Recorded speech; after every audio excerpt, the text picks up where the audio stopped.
Hello बच्चों, let's read the question. The question says, so हमें यहाँ पे एक असर्शन रीजन का क्वेश्चन गिवन है।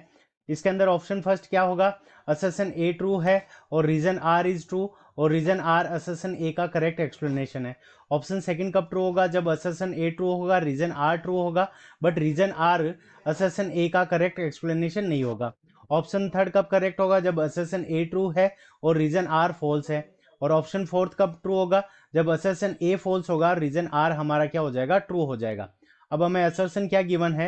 Internal forces can change the kinetic energy but not the momentum of the system. और reason are क्या दे रखा? The net internal force on A system is always zero. ठीक है बच्चों। इस क्वेश्चन के अंदर हमें क्या इंटरनल फोर्सेस काइनेटिक एनर्जी को चेंज कर सकते हैं, बट सिस्टम के मोमेंटम को चेंज नहीं कर सकते।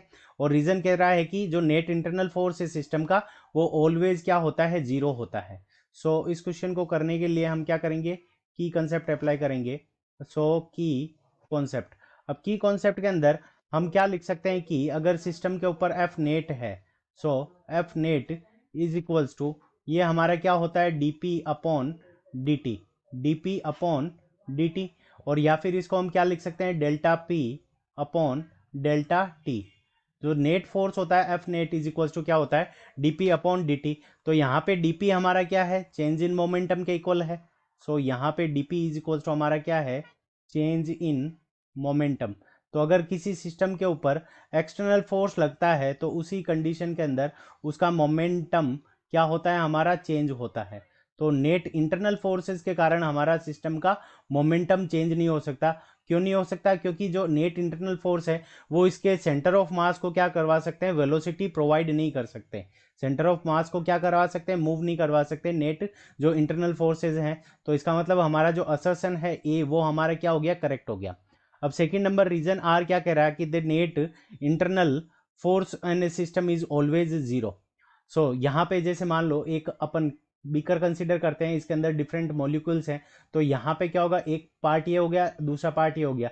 तो ये क्या कर रहा है कि इसके ऊपर फोर्स लगा रहा है। तो यहाँ पे एक तीसरा कोई पार्टिकल होगा, वो भी क्या करेगा? इसके ऊपर इस डायरेक्शन के अंदर फोर्स लगाएगा। तो यहाँ पे जो नेट एफ नेट हो जाएगा इंटरनल फोर्सेस के कारण, वो हमारा ऑलवेज क्या हो जाएगा? जीरो हो जाएगा। तो ये इसका मतलब रीजन आर भी करेक्ट है। अब देखो इंटरनल फोर्सेस काइनेटिक एनर्जी को कैसे चेंज करते हैं। तो जैसे मान लो कि कोई, जैसे ये मान लो आपका कोई भी बॉम्ब है, इसके अंदर क्या है कि यहाँ पे क्या है? डिफरेंट डिफरेंट, यहाँ पे ये बॉम्ब जब एक्सप्लोड होगा, तो बॉम्ब क्या एक्सप्लोड होगा तो इसके पार्टिकल्स क्या करेंगे? दूर दूर जाएंगे। ठीक है। तो ये जो पार्टिकल्स हैं वो कहाँ से, इनको एनर्जी कहाँ से मिली? Kinetic energy.